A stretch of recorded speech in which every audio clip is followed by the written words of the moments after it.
So think about Myrtle Fillmore, our co-founder, how she heard an idea in a lecture that she went to. W.E.B. Weeks was giving a lecture. Nobody knows much more about him than his name.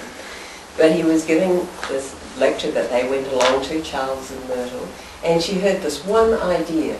You are a child of God, therefore you do not inherit sickness. And she had been diagnosed at that point, you probably know this already, but with 6 months to live. She had TB. She was that sick. And she heard that idea.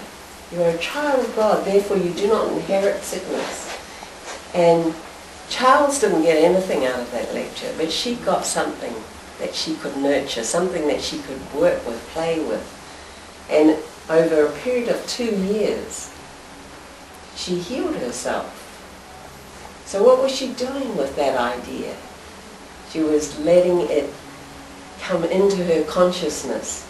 She was, out of that, she got some other ideas. So one of the ideas she had was that,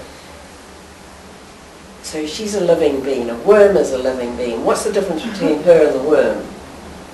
And she came up with the idea there must be an intelligence within her body that's not in the worm.